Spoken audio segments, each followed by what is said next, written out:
Muy bien, muy buenas noches con todos ustedes, colegas. Un gusto en volverlos a saludar.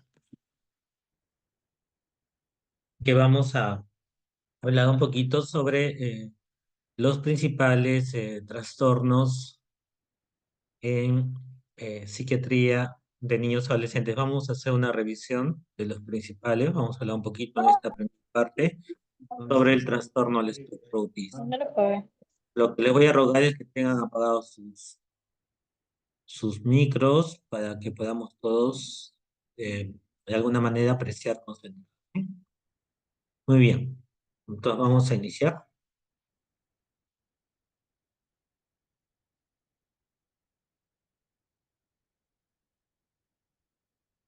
Esos son mis conflictos de intereses.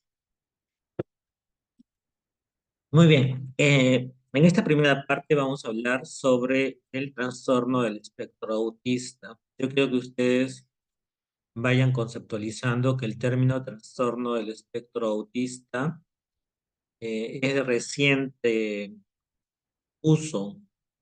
Y cuando decimos reciente uso, estamos hablando quizás de las últimas 2 décadas, 3 décadas.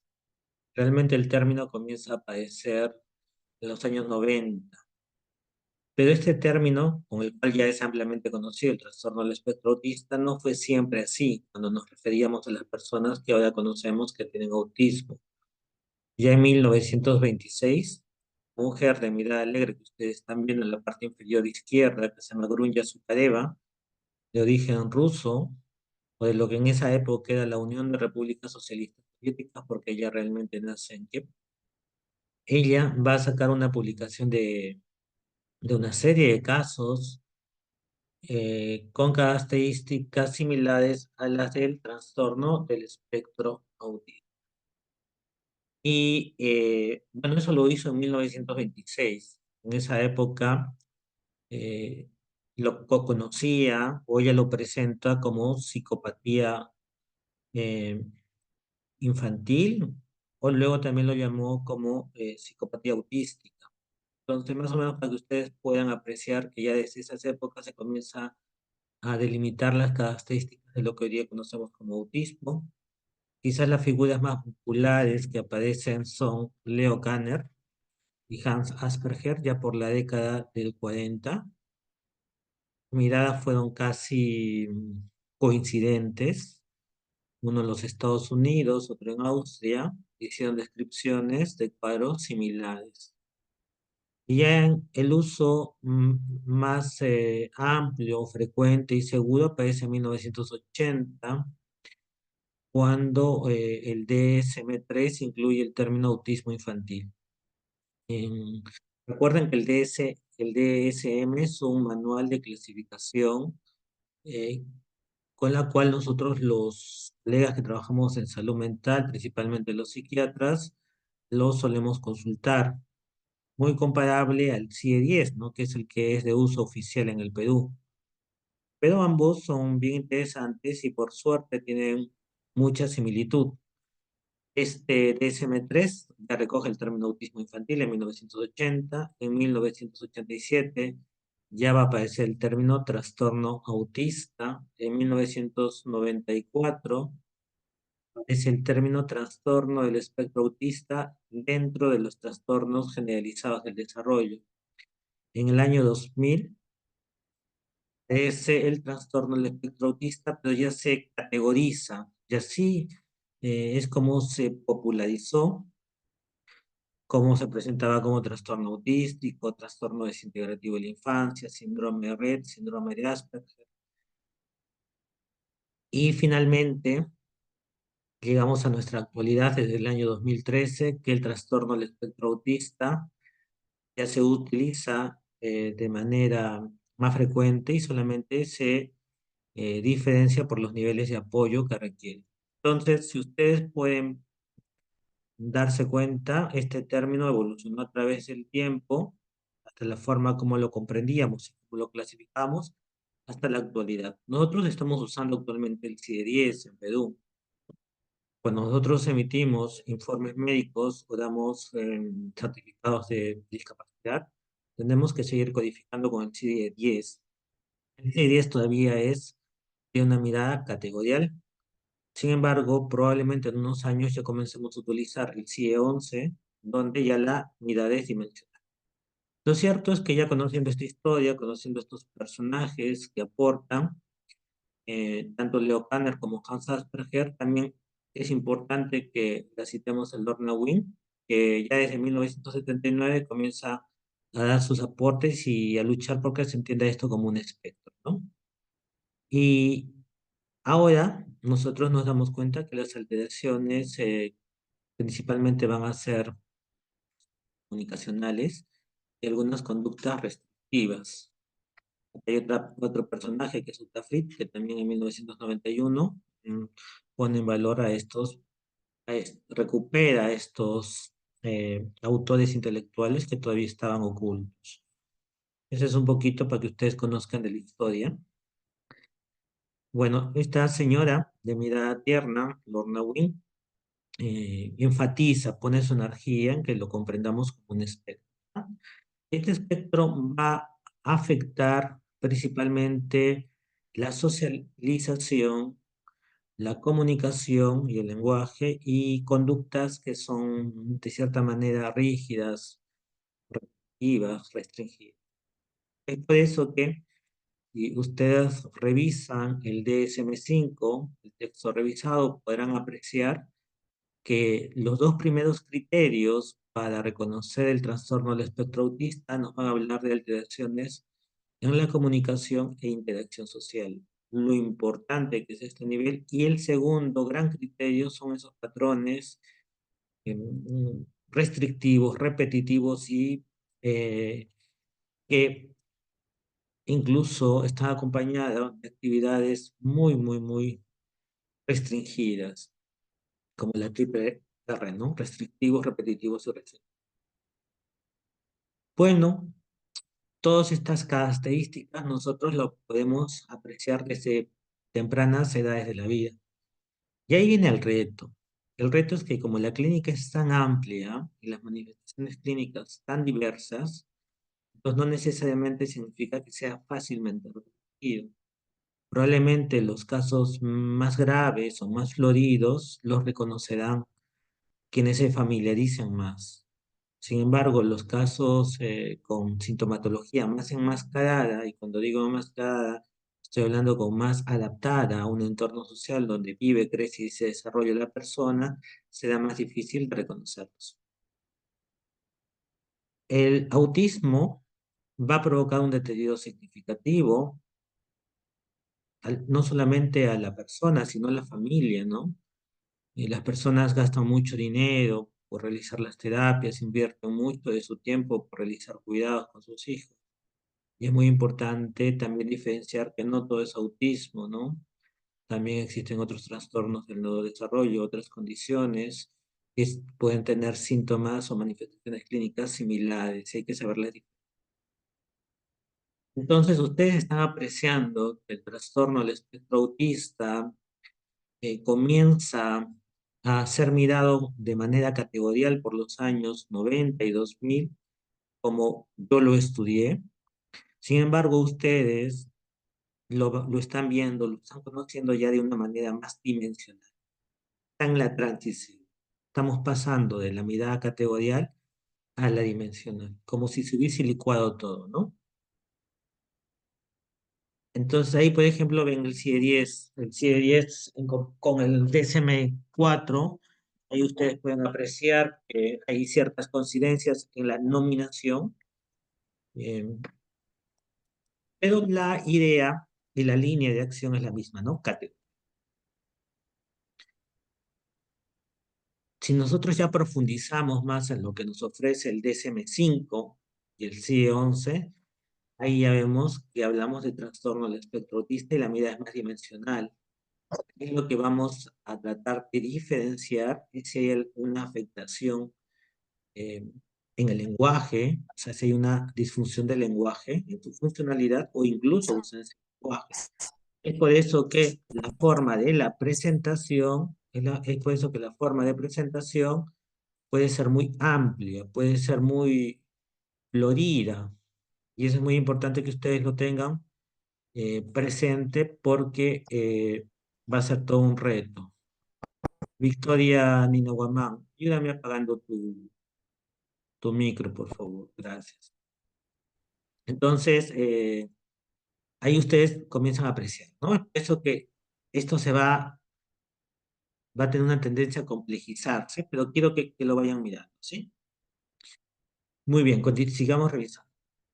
Entonces, ustedes pueden ver en este momento cómo el SION se lo clasifica, ¿no? El trastorno del espectro autista puede ser trastorno del espectro autista sin trastorno del desarrollo intelectual o con alteración leve o sin alteración funcional del lenguaje. Como les dije, esta nueva mirada en el autismo nos va a exigir que nosotros valoremos el desarrollo intelectual y también las alteraciones en el lenguaje, ¿no? En cambio, el DSM-5 lo va a ver sobre todo en los niveles de apoyo, ¿no? Es muy importante porque ustedes, cuando vayan a su SEDUM o vayan a trabajar como médicos generales, probablemente les lleguen algunos informes de colegas, de psiquiatras de niños y adolescentes o de neuropediatras que ya los clasifican por grados, ¿no? Uno, dos, tres o por niveles, ¿no? Pero yo quiero que ustedes sepan que este es como un juego en la denominación a través de las clases, ¿sí? Entonces, otra vez volvemos a la mirada de espectro. ¿Por qué es una mirada diferente? Porque nosotros usualmente lo miramos como un espectro lineal, donde lo más grave queda de repente lo que miraba acá Cleo Kanner, lo más leve queda quizás lo que miraba, lo más funcional Hans Asperger, pero realmente es más complejo, ¿no? Que solamente una mirada lineal, sino es realmente afecta en diferentes grados, ¿no? El lenguaje, puede haber conductas motoras, sensoriales, percepción, función ejecutiva, etcétera. Miren, yo quiero que acá presten ustedes atención. Este es Leo Kanner y esta es una paciente probablemente como Leo Kanner la apreció. A ver, obsérvenlo.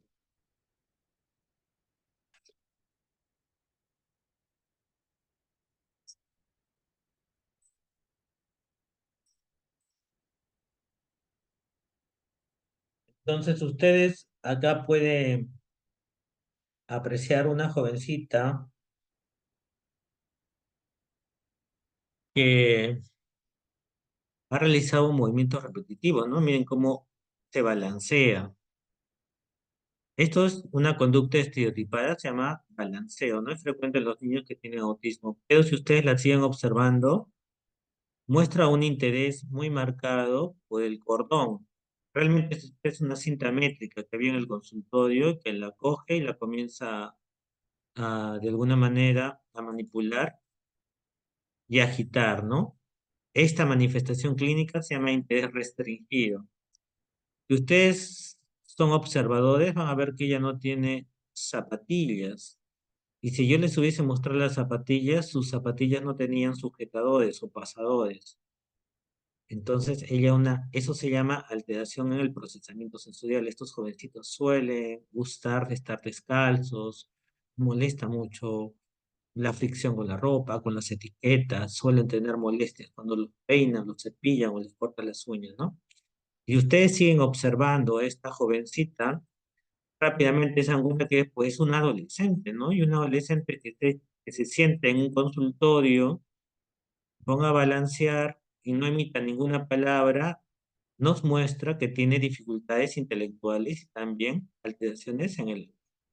Entonces, esta joven tiene las áreas alteradas, ¿no? Tiene alteración en el lenguaje, tiene intereses restringidos por los pasadores, tiene alteraciones en el procesamiento sensorial por las etiquetas, las medias, tiene alteración en la socialización, ingresa de manera indistinta a un consultorio donde hay un médico y solamente se interesa en jugar de esa manera.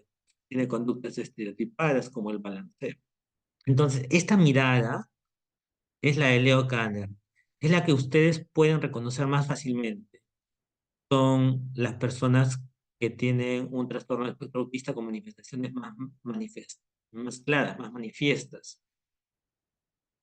A ver, sigamos viendo. En cambio, miren, esta puede ser la mirada de Hans Asperger. Recuerden que Hans Asperger tiene una mirada y observa cuadros con trastorno del espectro autista más funcionales. Así que vamos a ver la diferencia.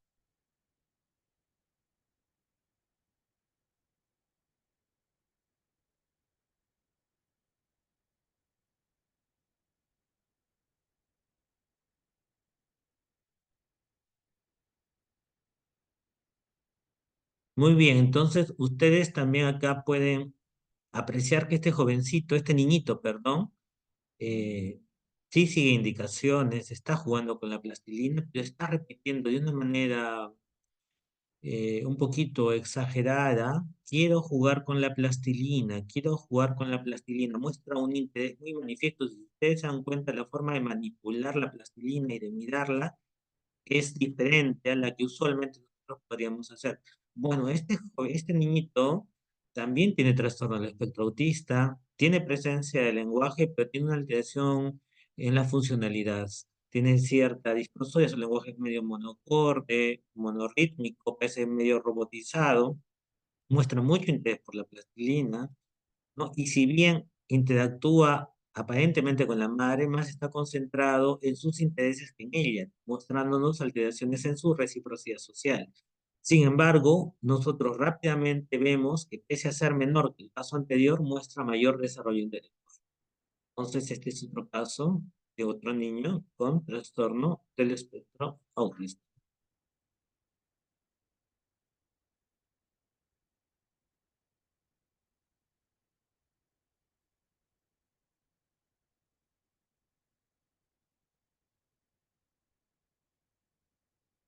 Muy bien. Entonces acá tenemos otro niñito, por ejemplo, que ustedes pueden apreciar. A ver, vamos a mirarlo. El día 2 de abril es el Día Mundial del Autismo, ¿no? A ver, vamos a ver qué es este niño.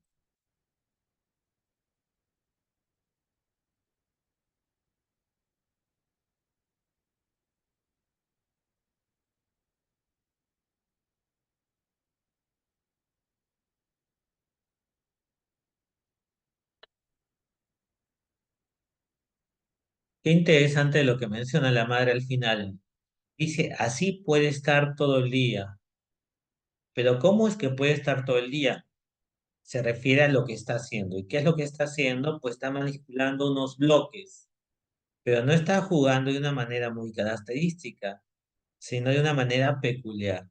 Entonces, ellos suelen mostrar mucho interés por los bloques, los objetos, los alinean, los ponen en filas, o a veces los hacen rotar de manera muy peculiar. Entonces, y eso lo repiten de manera constante por mucho tiempo. Es por eso que la frase de la madre, así puede estar todo el día, es real. Bueno, el trastorno del espectro autista, algunos datos epidemiológicos que nosotros podemos ver, de acuerdo al Centro de Enfermedades en los Estados Unidos, nos trae una data que es de unos de cada 36. La Organización Mundial de la Salud nos dice que es uno de cada 100.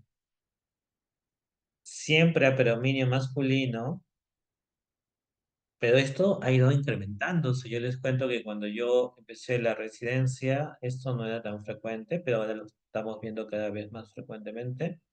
Hay varios factores que explican por qué se ha incrementado la frecuencia o la incidencia de estos casos, y eso vamos a hablar.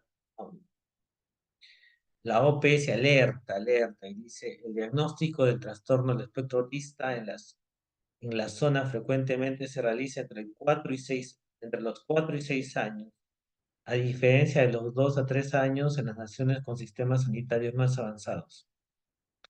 Parece una mentira, pero es realidad.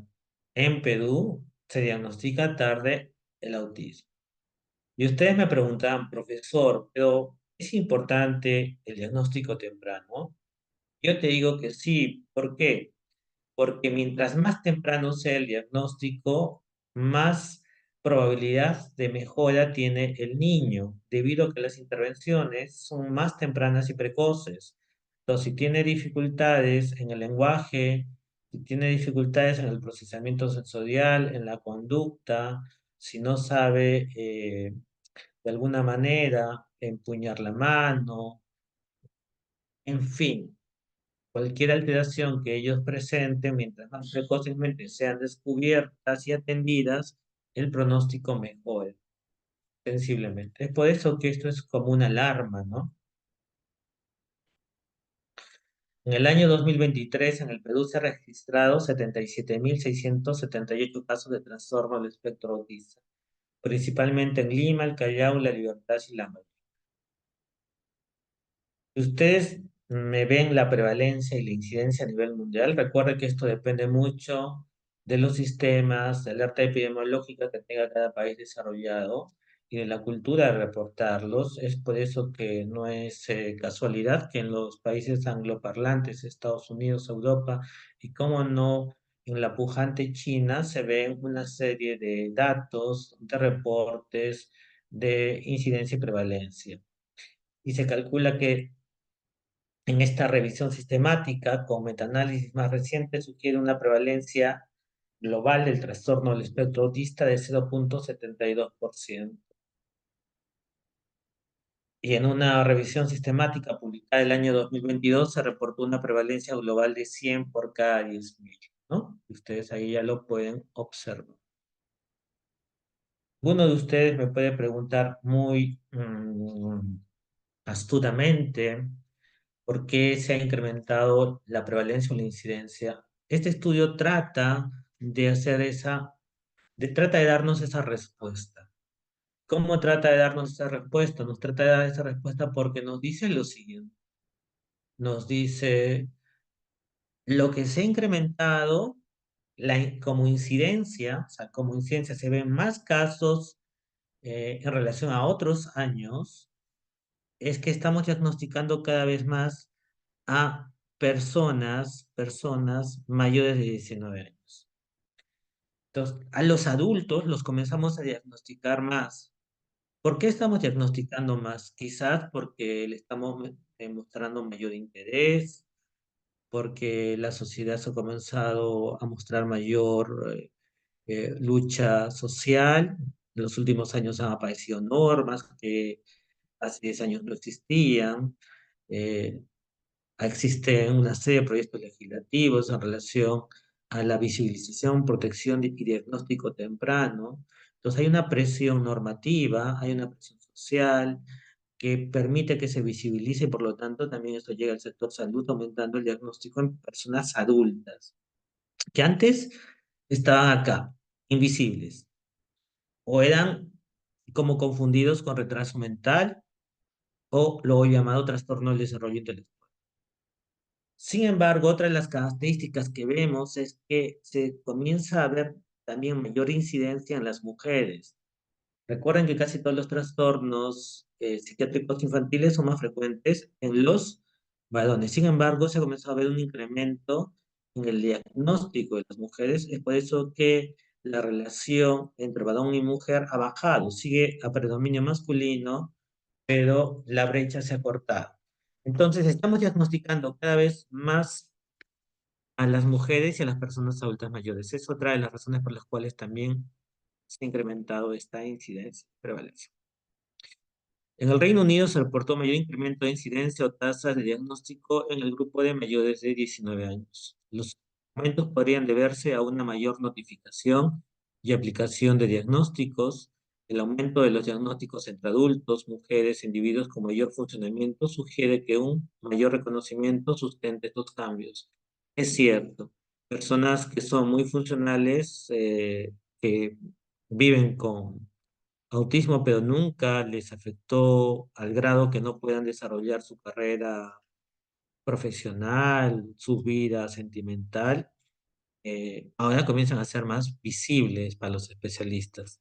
Quizá en ese momento alguien del auditorio también tenga trastorno del espectro autista y no lo sepa. Muy bien. Ya la ficha del CONARIS en el Perú reporta que en el año 2001 habían 4 personas dentro del espectro autista inscritas y en el año 2015, 2.219, cifra que equivaldría al 0,007% de la población peruana en ese año. Hasta el 31 de diciembre del 2022, que hay 14.142 personas registradas y el 78,4% fueron varones y el 52,3% residen en la ciudad de Lima. Bien, estos son los datos y esto sigue cambiando. Sigue cambiando. La población diagnosticada sigue creciendo. Quizás el Hospital Almenara y Goyen de Salud es uno de los principales contribuidores también a este diagnóstico, porque nuestra casuística ha crecido exponencialmente. Sin embargo, sigue habiendo esa brecha. Los niños con autismo son diagnosticados tarde. Y ese es el reto. El diagnóstico ideal sería antes de los 2 años.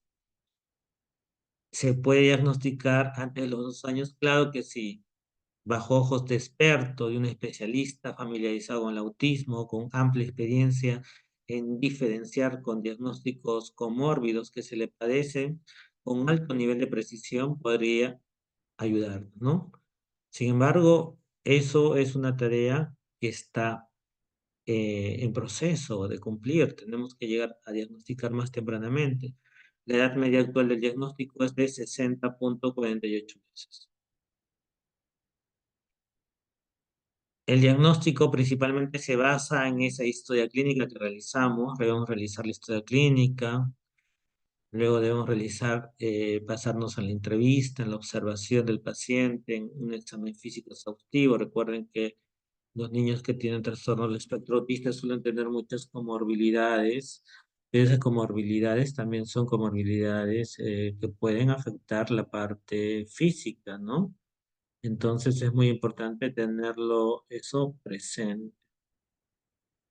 Pruebas auxiliares, definitivamente, y algunos instrumentos de evaluación también son importantes, pero ojo, el diagnóstico siempre será clínico, basado en una evaluación integral. Mientras más se complejice el caso, necesitaremos de mayor recursos para aclararlo, ¿no? Como los antes mencionados. Ahí ustedes pueden ver algunas señales de alarma de riesgo del trastorno del espectro autista, como que algunos niñitos prematuramente no fijan la mirada, no hacen contacto visual, suelen tener una sonrisa congelada o no sonríen, suelen ser indiferentes o hiporreactivos al entorno o pueden ser muy hiperreactivos. Cae un alfiler, apenas escucha un ruidito, se levantan y se irritan. Algunos son muy silenciosos, otros balbucean constantemente pero no comunican. Uno suelen ser muy aprensivos, otros son muy indiferentes, algunos les gusta abrazar, tocar, oler. Estos niñitos algunas veces tienen exceso de conductas de aproximación o iniciación, no suelen acercarse, oler, tocar, y a veces son confundidos con niñitos malcriados, ¿no? Otros son muy indiferentes y al contrario, tienen conductas de evitación porque no desean que los toquen, ¿no? Entonces hay una serie de alarmas que es importante reconocerlas tempranamente. En este gráfico ustedes están apreciando algunas de ellas. Por ejemplo, estos niñitos, cuando tienen necesidades, indican necesidades llevando las manos a otras personas para que les traigan. A veces ríen sin motivos, suelen tener llantos o pataletas de tristeza sin causa aparente. A veces cuando los llaman por su nombre parecen sordos o como si no escuchasen o no les interesase lo que la otra persona. Suelen tener dificultades para hacer contacto visual, no tiene un lenguaje y si lo tiene presenta alteraciones. Suelen tener, acá es muy frecuente que suelen tener ecolalia, ¿no? Repiten lo que uno dice de manera inmediata o también inmediata, que repiten cosas que han escuchado en otro lugar en un tiempo. Suelen tener dificultad para relacionarse con otras personas. Algunas veces son muy hiperactivos y otras veces son muy pasivos. Suelen presentar a veces apego inusual al objeto, suelen tener conductas motoras como el aleteo, el flapping, balanceo, eh, suelen mirar sus deditos, rotar su cabecita, mover sus piecitos, caminar de puntitas, etcétera, ¿no? A veces son aparentemente insensibles al olor y en otras son hipersensibles. No suelen tener temor ante los peligros reales. A veces también se salen y se escapan y suelen tener eh, una conducta de riesgo. Y suelen ser muy resistentes a los cambios. Si tú los llevas a un lugar que ellos no previamente conocían, pueden hacerte berrinches. Entonces hay una serie de manifestaciones. Este es un estudio que se hizo en San Fernando. Uno de sus compañeros, con mi ayuda, se realizó este estudio. En el año 2023 se realizaron 77.678 casos con el espectro autista. Ahí está la data. Lo que nosotros nos propusimos es identificar las principales características clínicas para la detección temprana del trastorno del espectro autista en niños. En el Hospital Almenara, ¿no? Ahí está el tipo de estudio, un estudio cuantitativo, descriptivo, corte transversal, y lo que vamos a recurrir es a que los padres, a través de la memoria, puedan recordar los principales síntomas observados en sus hijos utilizando una escala. Es el MHR, que es un screening, nos permite recolectar algunos síntomas de- que presentan los niños antes de 3 años. Finalmente, lo que encontramos es que siempre hubo predominio del sexo masculino versus el femenino, 77,6%. Realmente la edad de sospecha diagnóstica del trastorno del espectro autista por los padres, que es un criterio muy importante, apareció tempranamente, entre los 12 y 24 meses, pero no siempre tuvieron respuesta del sistema de salud pública, de tener alguna persona que los ayude, oriente. Entonces, eso, si bien es algo que aparece tempranamente, no hay un correlato con la búsqueda de ayuda. Suele haber un riesgo. Pero acá también es importante que ustedes me vean que otras de las características clínicas que se observaron es que a veces los niños no volteaban cuando los llamaban por su nombre.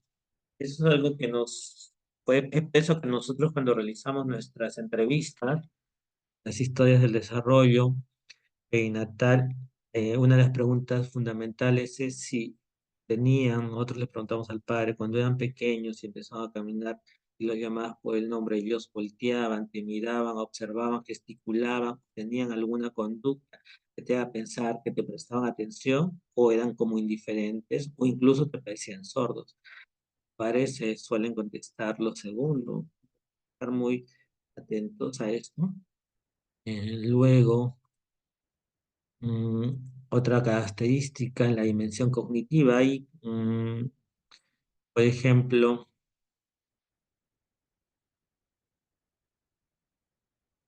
tu hijo mira hacia lo que usted señala, eso se llama atención conjunta, ahí suele haber ciertas dificultades también, ¿no?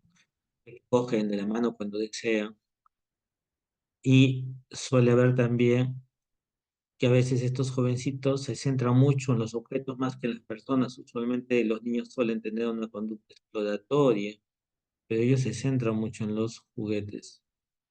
Luego, en relación a la autorregulación, la autorregulación es una característicamente predominante en la mayoría de los niños evaluados, siendo un factor clave en la identificación del TEA en situaciones específicas.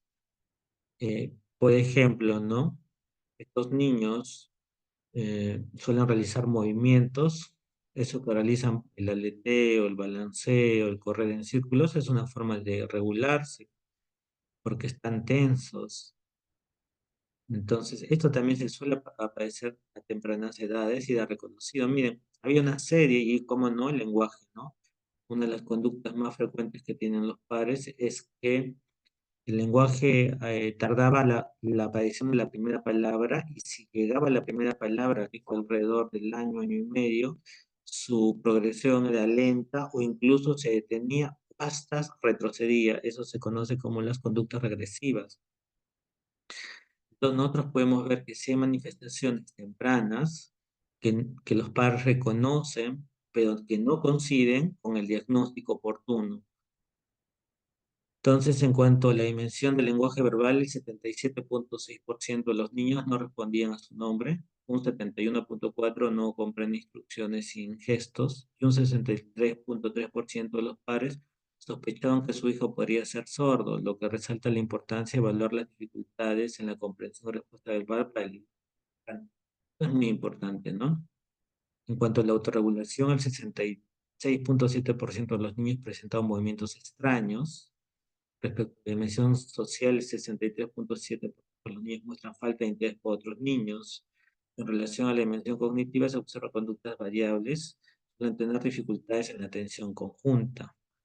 En la dimensión juego, aunque la mayoría de los niños prefieren actividades físicas, un 71,4% presenta dificultades para los juegos simbólicos. Entonces, por todo eso, vemos que sí es posible reconocer diagnóstico, sintomatología tempranamente, ¿no? Ustedes pueden ver acá en este cuadrito que es bien interesante, acá que a mí me llamó la atención. O sea, miren, ¿no? La mayoría de padres entre los 12 y 24 meses ya reconocía. ya sospechaba que algo raro iba, ¿no? Pero esos padres que no tuvieron el diagnóstico años después. Entonces eso tiene que hacernos reflexionar, ¿no? Que, como les dije, el pronóstico cambia mucho mientras más temprano sea el diagnóstico. Otro reto a superar es que estos niñitos suelen tener otros diagnósticos. Lo que pasa es que el trastorno del espectro autista, el trastorno en el desarrollo, también puede estar con el trastorno de déficit de atención y hiperactividad, con el trastorno del desarrollo intelectual, con el trastorno del lenguaje o aprendizaje, con trastornos motores, ¿no? Y de esto les voy a hablar dentro de un ratito. Entonces, el trastorno de déficit de atención y hiperactividad suelen ser niños muy inquietos, distraídos, impulsivos. El trastorno del desarrollo intelectual suele tener un retraso en el desarrollo general global de acuerdo a los hitos que les corresponden. Los trastornos de la comunicación o los trastornos del aprendizaje, siendo niños que suelen tener un coeficiente intelectual normal, suelen tener dificultades para pronunciar, para realizar cálculos matemáticos, para leer o comprender. Estas características es otro reto porque los niños que tienen el trastorno del espectro autista suelen tener una comorbilidad que los acompaña y que si nosotros no la diagnosticamos a tiempo, también podemos retrasar un oportuno diagnóstico. Entonces es todo un reto.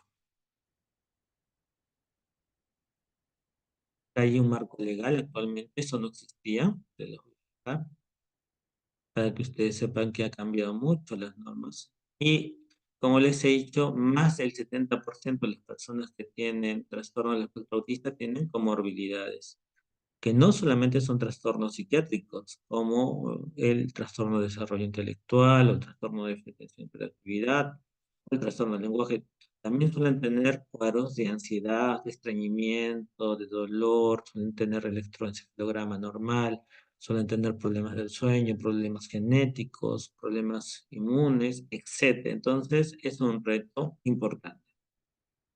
Y en estas fotitos ustedes pueden ver como un niñito que tiene el síndrome de Asperger, que es un trastorno del espectro autista de alto funcionamiento, que normalmente tiene un coeficiente intelectual normal y que suelen tener muy buena comunicación, pero su habla es media robotizada, tiene la comorbilidad, el déficit de atención y por eso miren cómo ordena las sillas, no puede estar quieto en el salón y seguir las indicaciones. Y ahí ustedes también pueden estar viendo este mismo niño, ¿no? Cómo está desarrollando el consultorio. Esta niña que aparte de tener autismo tiene retraso mental o también llamado trastorno del desarrollo intelectual, como miren se llega a morder y lastimar y tener esa cicatriz. O este niño que agrede a su mamá, quien es quien la cuida, pero también como tiene trastorno del espectro autista y retraso mental, suele ser muy agresivo. Entonces, hasta acá yo quiero hacerles, yo me voy a quedar acá en esta parte, primera parte que quería mostrarles. Sí se puede lograr la inserción de los niños o jóvenes con autismo, es nuestro reto. Siempre vamos, la medicación va a ser sobre todo para la comorbilidad que tenga. Si tiene déficit de atención, pues utilizaremos algunos medicamentos. Si tiene, por ejemplo, como metilfenidato, tomoxetina, guanfacina, clonidina, etcétera. Si tiene irritabilidad o problemas de conducta, podríamos utilizar antipsicóticos, risperidona o aripiprazol, ¿no? Entonces ahí tienen. Muy bien, esta parte también para mí es eh, importante. Con esto voy a volver al final. Y bueno, ahí yo quiero que vean al equipo con el que yo trabajo en el Hospital Almenara, ¿no? Son mis compañeros de trabajo. Muy bien, vamos a terminar esta primera parte. La primera parte la vamos a terminar de hablar de lo que hemos hablado sobre el trastorno del espectro autista.